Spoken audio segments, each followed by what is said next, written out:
Hey friends, Diana here from Garden Love. I want to show you guys something. I know I've been missing in action and I haven't been out here posting videos. I want to start doing that again. So to start, I want to show you guys something that I planted just yesterday, and I'm going to show you how we did it and talk a little bit about what I did. And here it is. I miss you guys. I hope you guys are all doing great. I'm looking forward to see all the comments on what you guys have to say. Any updates on what's going on with your garden. I just love reading that. I've been reading your messages, and I'm going to try to be back. But yes, this is a finger lime. My husband dug up that hole and we put some amendment soil in there, and I put some fish fertilizer because we're not completely in spring yet and it's not summer yet, so I wanted to make sure to give him something light. And I'm so excited. I have two other ones. They're in containers. I want to see which one is gonna do better. So far I'll show you guys, but first I'm going to show you guys how we planted this, and then wait till the end so I can show you the two containers that I am growing, and I'm growing two other finger limes. So let's see, this is going to be a test over the next year or so to see how well it does in the ground and how well it does in the containers, and see what produces more, because I love sharing any fruit trees that do great in containers. Because if you guys have been following me for a long time, you guys know that my first garden was a little tiny courtyard and I was able to fit tons and tons of fruit trees in there. And I want to go back to my container gardening because it was just so satisfying to see these fruit trees growing in containers and producing fruit. And from doing all of that, I've learned what fruit trees thrive in containers and what fruit trees desperately want to get put in the ground. And I want to share all that information with you now that I'm back posting videos. This brings so much joy and peace to me, and it just allows me to just stop worrying about the things that I'm worrying about. And these moments when I post videos just really helps me come back to what I love doing and sharing. So I'm back. I can't wait to hear from you guys and go back to your channels and see all the amazing growing you guys have been doing. And I bet your garden looks completely different from the last time that I've seen it, and so does mine. I haven't done a lot of work in it, but things just grow, you know. So I'm gonna give you a sneak peek.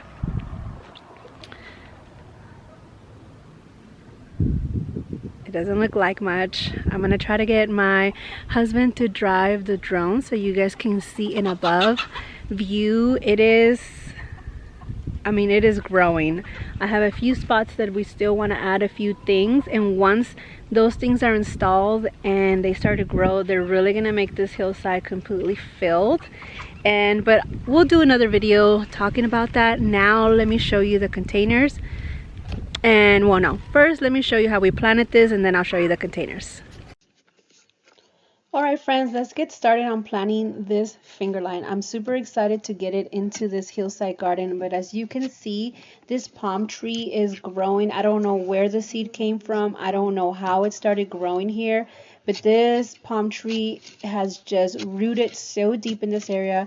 I do not want it here because I don't want to deal with palm trees, and it's actually sitting and growing in the exact spot where I wanted to grow my finger lime. As you can see here, my husband is struggling to get this palm tree here, but he's doing a good job. I'm really excited that he's removing it because look at this one. There is another palm tree growing here. That might just have to stay there permanently. It's actually not a bad location for it because it's at the edge of this hillside garden. But I really like this location for my finger line for a couple of reasons. This spot is one of the first spots that gets sun in the morning, which means that this finger line is going to get the max amount of hours of sun even in the winter time, because the finger lines do need anywhere from 6 to 8 hours of sunshine. Also, there's other plants growing here like these lavenders. That's going to create a little microclimate for them, little, you know, sisterhood of growing. It really helps plants to have other plants growing around it, especially if they're more on the sensitive side, if they need more shelter from the heat, if they need more shelter from frost. Everything growing around it is definitely going to help to create that microclimate. Most citrus absolutely love well draining soil, and they also don't want to be sitting in water. So it's like you have to find the balance when it comes to your soil. Absolutely, if you have clay soil, that's going to be the most difficult soil for you to help grow this tree. But you can always add compost, or you can add manure. Especially fingerlings, they like the soil to be a little bit more in the acidic side, anywhere from pH 5.5 to 7.0. Now, if you know me and you've been in this channel for a minute, you know that I like to push the boundaries with my fruit trees and testing what they like, what they don't like, because a lot of the times when you buy a tree, yes, they want to give you instructions on growing it in the most ideal situation, you know, like the type of soil, the sun, and the frost, all the elements that help a tree grow. But I like to push my limits a little bit, and I don't stress out about making it perfect. I will notice a difference when the tree is either thriving or not thriving, and I will make adjustments. So for now, I am going to dig up a hole twice as big as the root ball. Well, my husband is, as you guys can see, once he can get this palm tree out of the way, it is really in there. I cannot believe how much he's having to really go down on those roots to get it removed from there. If any of you guys have had this problem or have these palm trees growing on your property out of nowhere, you guys know what type of palm tree this is and how they just come out of nowhere. I want to hear what you guys have to say in regards to it. Leave it in the comments down below. I'm pretty sure that it has something to do with the soil that we added on here, or just the wind sometimes blows those little tiny seeds that just, you know, hit a location, sprout, and grow. And obviously, you guys know I've been missing in action. I haven't been doing much in the garden. So I just didn't even realize this was growing. And before you knew it, look at how ginormous these roots were. Look at how big that was. That was so big. And I'm just like blown away what a year or two would do to your garden. And now it's time to dig up that hole for my root ball. Most of the tips that I'm about to give you really apply to any citrus tree that you're going to plant, okay? The most important thing that I want to stress is that don't dig your plant or your tree too deep. You want to make sure that as soon as those started roots are showing, that's the lowest you're gonna want to dig your tree. Make sure that the soil level is right at where the first roots are starting. Then you're going to want to add mulch, because those little roots are actually feeder roots. They're right below the first layer of soil, and they feed off of that. They want to make sure that they stay moist in order for them to continue to grow, thrive, and stay alive. So mulch is so essential when it comes to your fruit trees. So make sure that you add mulch. The next thing that I want to suggest, once you freshly plant your tree, you're gonna want to deep water your tree for the first, I would say, 3 to 6 weeks, because you want to make sure that your roots have full contact with the soil. Oh my God, really quick, look at the roots from this palm tree. I cannot believe how strong those roots are. Back to what I was saying, you want to make sure that your roots from your newly established tree are having full contact with the soil that it's growing in, because that's how the roots are going to continue to grow and thrive and find their way and spread out in the place that you planted them. I usually have a product named SureStar that has good micros, and they help to establish the roots and prevent any transplant shock. Unfortunately, I ran out and I did not have any for this transplant, but I think that the tree will be just fine. Like I said, I love coming out to the garden and checking on my plants, and I'm always paying attention to either signs of it struggling or signs of it thriving. And if I see anything, any signs that is showing that it's not thriving, trust me, I am going to make some adjustments, and I can make future videos on how I make adjustments to ensure that the tree is doing well and to eliminate. I do a process of elimination to see what I need to do in order for it to thrive. If after doing a process of elimination and my tree is just not thriving, look, every time I make a mistake or every time I fail, it's just a learning lesson, okay? And if I need to pull this tree out and put it back in a pot, then I will do so.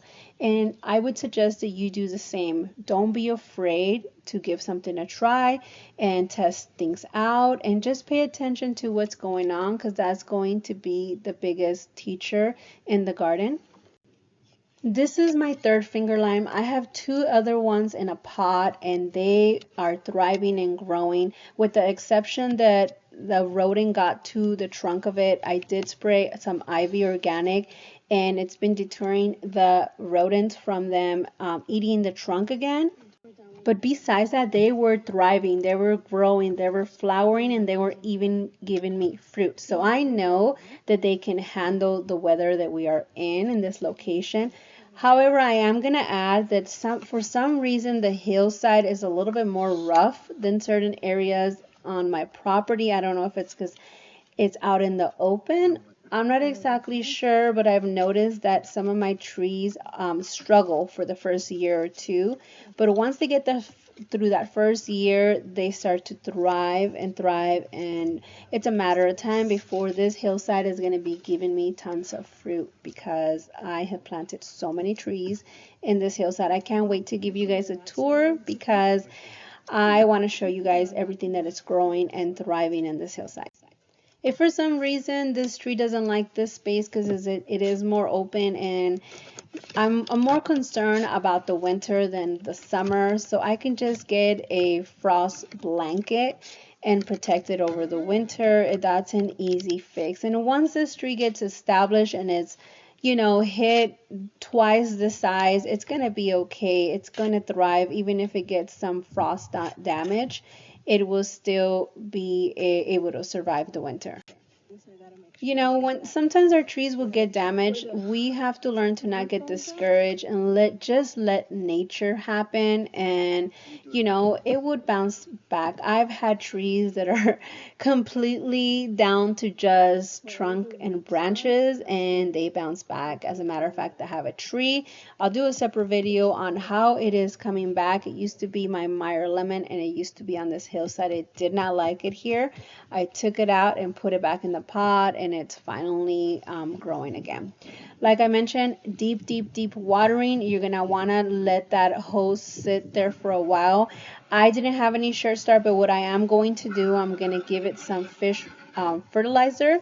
That is just to help the tree get a little bit of nutrients and get established. I'm going to put, whoa, I put a lot, but you just want to put 1 or 2 spoons in there and fill it up with water. I usually put in the fertilizer first, so with the pressure of the water, it'll start to get mixed. I'm not going to pour all of that into this tree. I'm actually going to take an opportunity to start fertilizing some of my trees, and I want to share a few because I'm so excited that a lot of the trees that I had in containers in my previous property are now in this hillside, and I have a lot to say about growing fruit trees in the ground versus in containers, the pros and cons. I've actually noticed that some of my trees were thriving way better and producing a lot more in containers versus this hillside, but that could just be that they are just taking their sweet old time to get established, and only time will tell. But I do want to show you which ones I'm watering. I want to tell you a little bit about each one, and I especially want to talk about my key limes. You guys remember those beautiful key limes that I had in my twins? They were twins. I had them in containers. They used to produce so many key limes, considering that the tree was not bigger than I am now, and I highly recommend that one for a container. Oh, whoa. So yeah, I got a little heavy-handed here, but it's okay. The tree is going to be fine.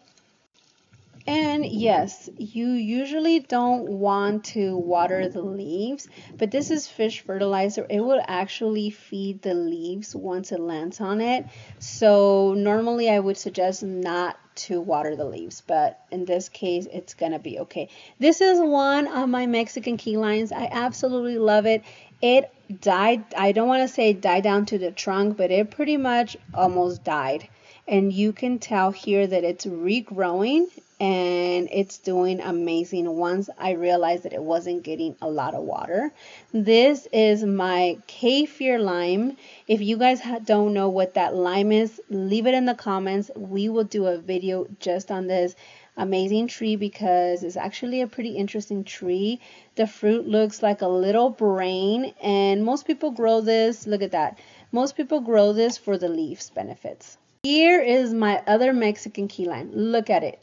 It is still cute, but it's not as lush and green like it used to be when it was in the container. It hasn't grown much, and like I mentioned, I feel like this was doing so much better in a container. This is one of the ones that I am going to continue to advocate for to grow in a container. I just recently purchased some more, and I am restarting my citrus collection in containers, so I will share that with you on how I'm keeping them water, because that was one of the things that I was struggling with. I was not able to maintain the watering schedule with these fruit trees here in this property. It was just too much for me to handle, but I finally got a handle on it, and now I know actually I don't have to worry about watering them. I have to maybe refill the container that waters them once a week or twice, depending on the weather and how often I want to water them.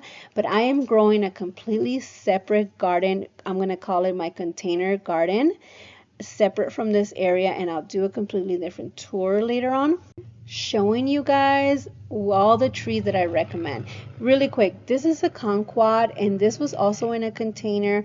It has not given me much fruit since I planted. I'm hoping this is the year that it gives me fruit. Like I said, these kumquats were doing so well in containers. That's another one I'm going to advocate for you to grow it in a container. This is a loquat. You guys know how much I love loquats. This is a champagne loquat.